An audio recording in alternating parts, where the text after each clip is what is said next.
Balance negative میں آ جائے گا. تو دکان شروع ہوگی نیگیٹو کے ساتھ. 17,000 میں سے آپ 55% دے دیں گے گورنمنٹ کو, صوبوں کو, ٹھیک ہے. باقی جو بچا اس میں سے جب انٹرسٹ کاسٹ نکال دیں گے تو باقی ہو جائے گا نیگیٹو. اب فوج کا خرچہ بھی نیگیٹو میں سے جائے گا, پی ایس ڈی پی بھی نیگیٹو میں سے جائے گا, سب کچھ نیگیٹو میں سے جائے گا.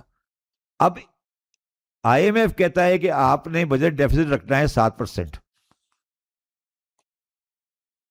تو وہ 17,000 کی جو فگر اوپر آپ نے رکھی ہوئی ہے وہ فگر ٹیکس کلیکشن کی نہیں ہے, یا اس کی کوئی ورکنگ نہیں ہے, وہ بیلنسنگ فگر ہے.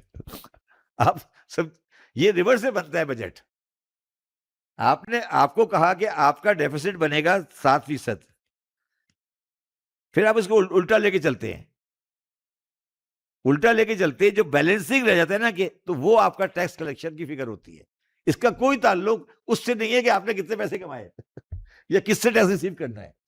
پہلے آپ یہ دماغ میں بالکل کلیئر رکھ لیں کہ اس کا کوئی تعلق اس چیز سے نہیں ہے کہ میں نے کس سے ٹیکس لینا ہے اور کتنا لینا ہے. یہ آپ کے دماغ میں بالکل کلیئر ہونا چاہیے. جب میں چیئرمین ایف بی آر بنا تو اس سے پہلے شاید 3,500 کا کلیکشن کا ٹارگٹ تھا, اور مجھے عمران خان نے کہا, آئی ایم ایف نے کہا کہ 5,500 کا ٹارگٹ ہوگا. تو میں جب جوائن کرنے گیا تو میں نے, آپ دیکھیں کہ پریس کانفرنس رہے, میں C B R E building کے نیچے کھڑا ہوں, اور میں نے کہا کہ 5,500 میں نہیں کر سکتا, نہیں ہو سکتا. تو ٹی وی پہ چل گیا یہ. مجھے عمران خان نے بلایا کہ آ جاؤ. میں عمران خان کے پاس گیا, میں نے کہا لگا یار تم کیا کہہ رہے ہو. میں نے کہا جی 5,500 نہیں ہو سکتا, 3,500 لاسٹ ایئر کیا ہے, 5,500 نہیں ہو سکتا, 2,500 کا 2,000 کا ڈفرینس ہے. اس نے کہا یار شبر, اگر یہ 5.5 ہے نا, اگر آئی میں مجھے بولے 5.5 کی جگہ 10.5 لکھنا ہے, میں وہ بھی لکھ دوں گا. یہ میری مجبوری ہے, یہ میری مجبوری ہے. اب اگر آپ نے آئی ایم ایف کے ساتھ بات کرنی ہے تو وہ 17,100 سے نیچے نہیں آئیں گے جو انہوں نے فگر پھینک دی ہے. اچھا ان سے بات کرو, وہ کیا کہتے ہیں؟ وہ کہتے ہیں لاسٹ ایئر کا بجٹ 14,000 تھا, آپ انفلیشن لگا لیں اور جی ڈی پی گروتھ لگا لیں, وہ تو خود ہی 17,000 بن جاتا ہے. وہ یہ کہانی سناتے ہیں. وہ بات بھی ٹھیک ہے ان کی کہ یار یہ تو اس پہ انفلیشن لگاؤ اور جی ڈی پی گروتھ لگاؤ, یہ 15,000 میں پہنچ جائے گا. تو یہ ہمیں سمجھنا پڑے گا کہ یہ جو آئی ایم ایف کا ٹریپ ہے, ٹریپ کہہ لیں, ان کا کوئی قصور نہیں ہے. ان کے بورڈ آف ڈائریکٹر یہ پوچھتا ہے ان سے کہ جناب آپ نے جس کنٹری میں لون دیا ہے یہ کنٹری ہمارا لون واپس کر سکے گا یا نہیں, اور اس واپس کرنے کے نسخے جو انہوں نے لکھے وہ انہوں نے ایک کاغذ پہ نسخے لکھے ہوئے ہیں. اب وہ نسخے اس کو جا کے امپلیمنٹ کر دیتے ہیں. اللہ اللہ خیر صلاح. تو اب 17,100 جو کرنے جا رہا ہے گورنمنٹ اس سال, اگلے سال 26-27 میں, اب میرا یہ ذاتی ویو ہے کہ میں 2 بڑے موٹے ٹیکس لے لیتا ہوں, 18% سیل ٹیکس اور 39% انکم ٹیکس. اس کے ساتھ کاغذوں میں کاروبار نہیں ہو سکتا. کاغذوں کاروبار کا مطلب یہ کاروبار تو ہوگا مگر پھر کاغذوں میں نہیں ہوگا, پھر کاغذوں سے باہر کاروبار ہوگا. جب کاغذوں سے باہر کاروبار ہوگا تو پھر اس کا جو ٹیکس بھی نہیں آئے گا. جب کاغذوں سے باہر کاروبار ہوگا تو اس کے لیے آپ کے پاس ایک بڑا اچھا انڈیکیٹر ہے. آپ جائیں اور بینکوں کی بیلنس شیٹ اٹھا لیں, بینکوں کی بیلنس شیٹ اٹھائیں, کسی بینک کی بھی, یو بی ایل کی اٹھا لیں, میزان بینک کی اٹھا لیں, اور اس میں دیکھیں کہ کتنے پیسے کرنٹ اکاؤنٹ میں پڑے ہوئے ہیں.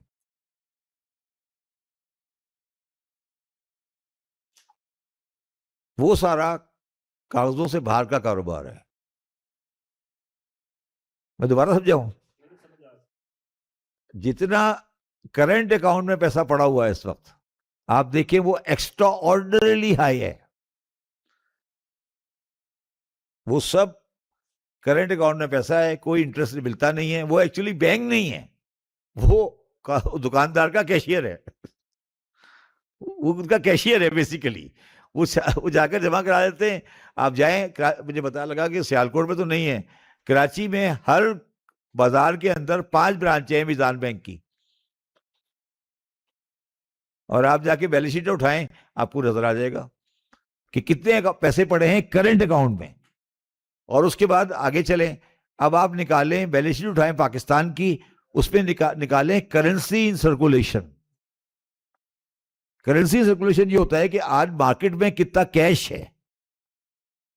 آپ دیکھیں گے کہ آپ کو پاکستان میں کرنسی سرکولیشن دنیا کے ہائیسٹ میں سے ملے گی, دنیا میں ہائیسٹ ہے. شاید اس وقت کرنسی سرکولیشن ہماری 10 ٹریلین پہ پہنچ گئی ہے. 10 ٹریلین روپے پہ کرنسی سرکولیشن ہے اس وقت پاکستان کی.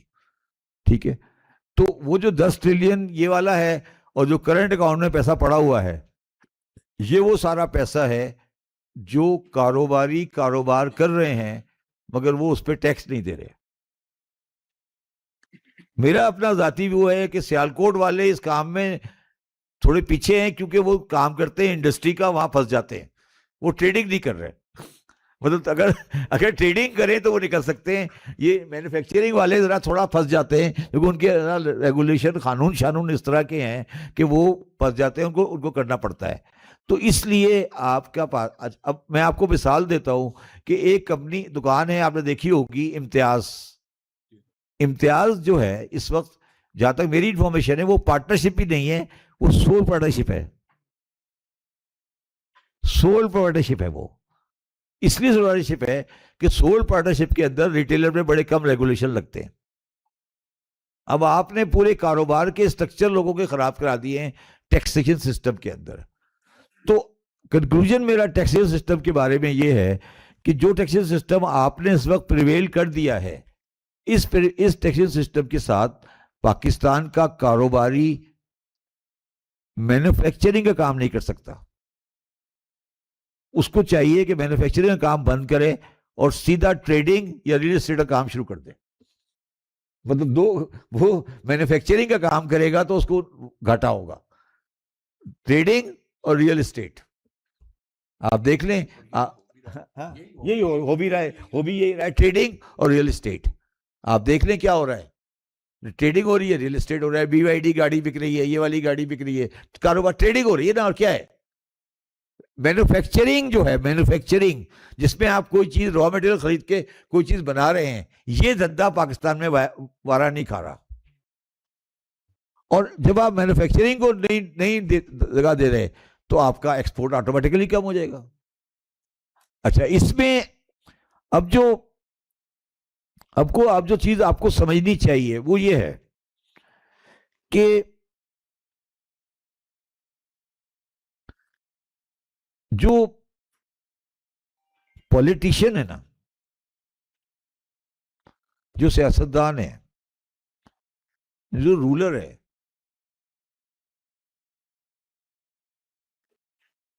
اس کا کوئی انٹرسٹ چاہے کوئی بھی ہو, XYZ,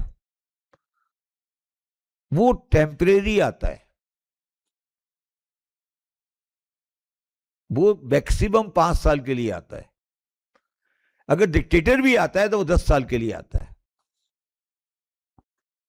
آپ نے رہنا ہے 100 سال یا 200 سال یا جنریشنز میں رہنا ہے. کاروبار کا انٹرسٹ ہوتا ہے لانگ ٹرم, سیاستدان کا انٹرسٹ ہوتا ہے شارٹ ٹرم. وہ معاشرے ترقی کرتے ہیں جہاں پر بزنس مین سیاستدان سے اپنی باتیں منوا لیتا ہے, اور وہ معاشرے تباہ ہو جاتے ہیں جب سیاستدان اپنے آپ کو پریویل کر جاتا ہے آپ کی سوسائٹی کے اوپر. ہمارے معاشرے میں حکمرانوں نے کاروباریوں کے اوپر ٹیک اوور کر لیا ہے, ان کے ہاتھ بہت جگہ سے پکڑ لیے. کبھی ان کو اسٹیٹ بینک والا تنگ کر رہا ہے, کبھی ایف بی آر والا تنگ کر رہا ہے, کبھی ایف آئی اے والا تنگ کر رہا ہے, کبھی اینٹی نارکوٹک والا تنگ کر رہا ہے, کبھی اینٹی منی لانڈرنگ کا نوٹس آتا ہے, کبھی اسٹیٹ بینک کا نوٹس آتا ہے, کبھی کسی کا نوٹس آتا ہے. ٹھیک ہے, اور جب آپ نے اس کو اوور رائڈ کرنے کی کوشش کی ایس آئی ایف سی کے تھرو, وہ بھی بری طرح ناکام ہو گئی. آپ کے سامنے ہے, میں پہلا آدمی تھا جس نے کہا کہ یہ ناکام ہو جائے گی. ٹوٹلی ناکام ہو گئی. کیوں ناکام ہو گئی؟ ایک پروجیکٹ نہیں آیا, ایک پروجیکٹ نہیں آیا ایس آئی ایف سی میں. کیوں نہیں آیا؟ کبھی آپ نے سوچا کیوں نہیں آیا؟ آپ تو یہی لائے تھے نا کہ فیسیلیٹیشن, اس کا نام ہی شاید فیسیلیٹیشن ہے نا, اس کا نام ہی فیسیلیٹیشن. وہ ایس آئی ایف سی کیوں نہیں چل پایا؟ اس کی کیس اسٹڈی کرنی چاہیے, سیالکوٹ چیمبر کو کیس اسٹڈی کرنی چاہیے کہ ایس آئی ایف سی کیوں کلیپس کر گیا, جب آپ کا آبجیکٹیو یہ تھا کہ ہم فیسیلیٹیشن کریں گے. ٹھیک ہے, خاور صاحب بیٹھے, میں اور خاور صاحب مشرف صاحب کی گورنمنٹ کے اندر ٹیکس ریفارم کمیشن میں ممبر تھے, اور اس وقت یہ کنسیو ہو رہا تھا ایئرپورٹ کا پروجیکٹ. اور جب ہم کوئی باتیں کرتے تھے وہ ایف بی آر والے ہمارے اوپر ہنستے تھے کہ یار یہ ایسی بکواس کر رہے ہیں, یہ چلے جائیں گے, کام کرنا تو ہمیں وہی ہے جو ہم پہلے کر رہے تھے. یاد ہے آپ کو؟ ٹھیک ہے نا, تو ابھی بھی وہی ہو رہا ہے. ٹھیک ہے نا, تو بات یہ ہے کہ سوال یہ ہے کہ میں نے ابھی آپ کے سامنے جب اپنی بات شروع کی تھی تو میں نے آپ کو مثال دی تھی انڈیا کی.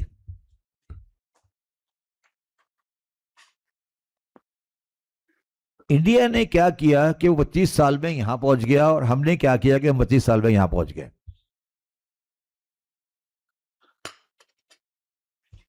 اس پوری چیز کے اندر ایک آدمی ہے جو آپ کے علاقے کا چکوال کا رہنے والا ہے, اس کا نام تھا منموہن سنگھ.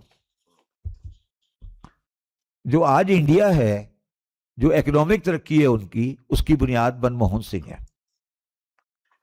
اس نے کیا کیا کہ انڈیا کی بزنس مین کی ریگولیشن ختم کر دی, کاروبار کو ڈی ریگولیٹ کر دیا.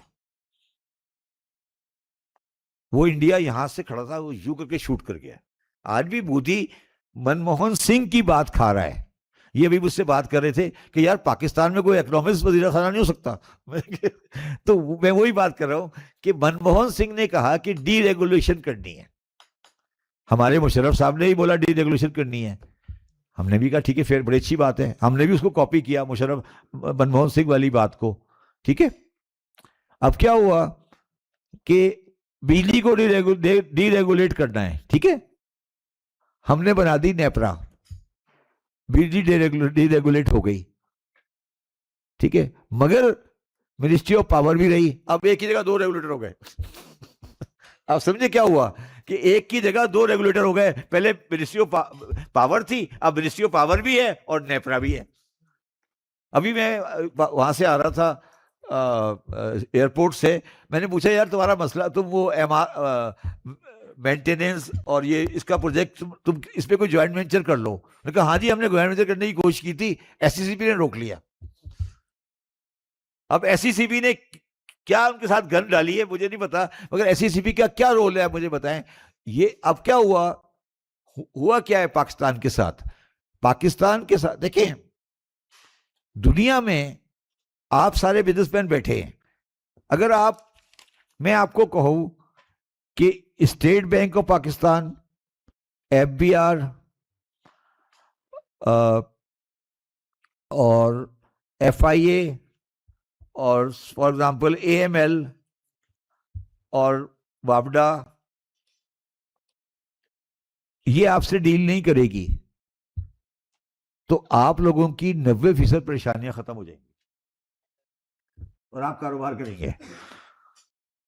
یہ 5-6 ادارے جو ہے نا, یہ آپ کی زندگی صبح شام خراب کرتے رہتے ہیں. آپ کا اکاؤنٹنٹ آتا ہے کہ اسٹیٹ بینک نے یہ والا نوٹیفیکیشن دے دیا, اس نے یہ والا دے دیا, وہ S R O number 18/32 number 34 یہ کہہ رہا ہے, وہ 18 یہ بھی آتا ہے چارٹرڈ اکاؤنٹنٹ, وہ کہتا ہے یار یہ یوں کہہ رہا ہے. اب یہ جو ریگولیٹر ہے State Bank, F B R, F I A M L اور فاپڈا, یہ ریگولیٹر جب تک آپ کے سر پہ بیٹھا ہے آپ کی زندگی عذاب ہوتی ہے. اب آپ لوگوں نے سیالکوٹ میں آ کر اس کو سائڈ لائن کرنے کی کوشش کی. آپ نے کہا جی ایئرپورٹ بھی ہم بنائیں گے, سب کچھ ہم کریں گے, and you did well. I would say, میں آپ کو آج جب وہاں سیالکوٹ کے بعد اس پہ ایئرپورٹ پہ گیا تھا, میں آج آپ کو یہ کہہ کے آیا ہوں کہ آپ نے ایک جویل بنایا ہے. یہ جویل ہے, اور جو آپ نے ایکسپرٹیز 2007 سے لے کر 2026 میں ڈیولپ کر لی ہے ایئرپورٹ چلانے کی, یہ 2 4 5 10 سال کی بات ہے, یہ ساری آپ کے ہاتھ میں آئے گی. اس میں آپ کو اتنا کاروبار ملے گا کہ آپ سے سنبھلے گا نہیں. میں کیوں کہہ رہا ہوں یہ بات, میں آپ کو بتاتا ہوں میں کیوں کہہ رہا ہوں یہ بات.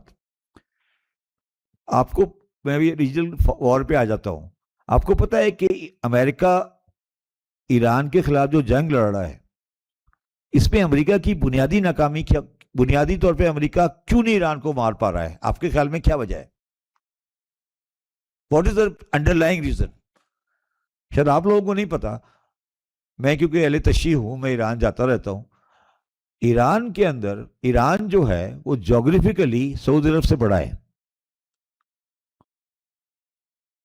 اور ایران میں کوئی 30 شہر ہیں جن کی آبادی 20 لاکھ سے اوپر ہے. شیراز, اصفہان, تبریز, خرم شہر, آبادان, مشہد, یزد, اس طرح اسکیٹر ہے. آپس میں کوئی ریلوے لائن نہیں ہے, سڑک ہے, اور وہ تقریباً خاور سب الگ الگ ملک ہیں. اگر امریکہ نے تہران پہ قبضہ بھی کر لیا نا, تو باقی 39 آزاد رہیں گے, اور وہ 39 عذاب ڈال دیں گے امریکہ کے لیے. You know it is not one country. اور ایران میں air transport is cheaper than rail transport.